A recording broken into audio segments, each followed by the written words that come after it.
Everybody, welcome to the colours of knowledge. और आज हम जो हमारी कक्षा 10वीं की गणित की बुक है उसमें चैप्टर 5 एक्सरसाइज 5.1 इसके चौथे प्रश्न का जो 8वां प्रश्न है वो हल करने वाले हैं। देखिए, प्रश्न में आपको -1/2, -1/2, -1/2, -1/2 ये सारे ही मान आपको दिए गए हैं, एक जैसे हैं। तो ये हमको पता होना चाहिए कि जहाँ पर श्रेणी ऐसी दी हो जिसमें सारी वैल्यू एक ही पद एक ही मान से बनी होती है तो वो समांतर श्रेणी होती ही है। ठीक है, मतलब यहाँ पर सारे ही पद एक जैसे हैं तो सार्वंतर क्या है, 0 है। ठीक है, तो इस श्रेणी में हमारे जो अगले 4 पद हम सीधे लिख सकते हैं। तब या इसका हम सोल्यूशन लिखते हैं कि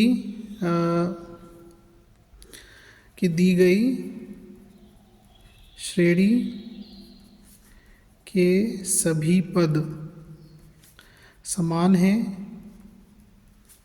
अतः यहाँ सार्वंतर कितना होगा, सार्वंतर 0, मतलब d बराबर 0 होगा। ठीक है, और d बराबर 0 होगा तो इसके अगले 3 पद लिखना है। 4 पद आपको दिए हैं तो आप 5वां पद लिखेंगे। a5 जो होगा a प्लस 4d होगा, जो कि होगा आपका -1/2 प्लस 4 × 0 मतलब -1/2। और इसी प्रकार से a6 आप लिखेंगे तो -1/2 ही आएगा, वो भी। a7 आप लिखेंगे वो भी -1/2 ही आएगा। इसको सॉल्व करने की आवश्यकता नहीं है क्योंकि आपको पता है कि d 0 है, और चूँकि d 0 है इसलिए ये जो d वाला जो पूरा पद है वो 0 हो जाएगा, तो बचेगा केवल a। तो जो a का मान है वही इसमें सारे ही पदों का मान आपको मिलेगा। ठीक है, तो इसका अगला प्रश्न करते हैं, प्रश्न क्रमांक 9। देखिए, इस चौथे के 9वें प्रश्न में जो मान दिए हैं वो है 1, 3, 9, 27। ठीक है, तो 1, 3, 9, 27 आपको दिया हुआ है, तो हम इसको मान लेते हैं कि माना दी गई जो श्रेणी है एक AP है। जब आप इसको AP मानेंगे तो आप इसका D लिखेंगे, सार्वंतर लिखेंगे D1, तो 3 - 1 जो कि आएगा 2। ऐसे ही आप इसका D2 लिखेंगे तो ये आएगा 9 - 3 जो कि आएगा 6।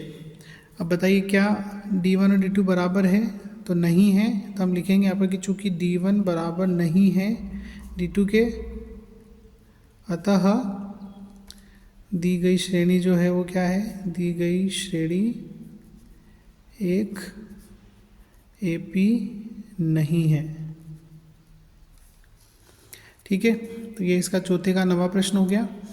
अब इसके 10वें प्रश्न को हल करेंगे।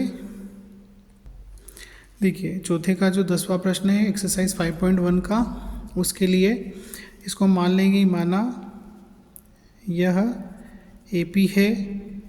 ठीक है, जब आप इसको AP मान लेंगे तो आप इसका D1 लिखेंगे। D1 आएगा 2A - A जो कि आएगा A के बराबर। D2 लिखेंगे तो 3A - 2A जो आ जाएगा, 3A में से 2A घटेगा तो A आएगा। अब यहाँ पर आप देखिए कि D1 जो है वो D2 के बराबर है, तो हम लिखेंगे चूँकि D1 बराबर D2 अतः यह AP है। जब AP है तो हम क्या करेंगे, इसके अगले जो 3 पद लिखना है वो लिखेंगे। 4 पद आपको पहले से दिए हैं, 5वां पद लिखोगे आप तो A5, तो A प्लस 5D। ठीक है, अब यहाँ पर A का मान A ही है तो A प्लस 5, और D का मान क्या है, D का मान भी A है, तो 5A + A हो गया आपका 6A। ठीक है, ऐसे ही आप छठा पद लिखेंगे A6, तो A प्लस, एक छोटी सी मिस्टेक हो गई है उसको हम सुधारेंगे।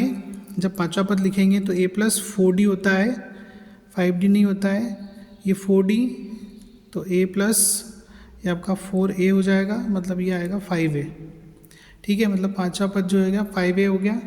उसके बाद छठा पद लिखेंगे तो A प्लस 5D ये होगा, तो A का मान A ही है 5, D का मान A है, ये हो जाएगा 6A। ऐसे ही आप 7वां पद लिखेंगे A7, तो A प्लस 6D होगा, तो a + 6 d का मान a है, ये हो जाएगा 7a। तो इस प्रकार से हमने इसके अगले 3 पद लिख दिए हैं। ठीक, तो ये चौथे का 10वां प्रश्न है। आशा करता हूँ आपको समझ आया होगा।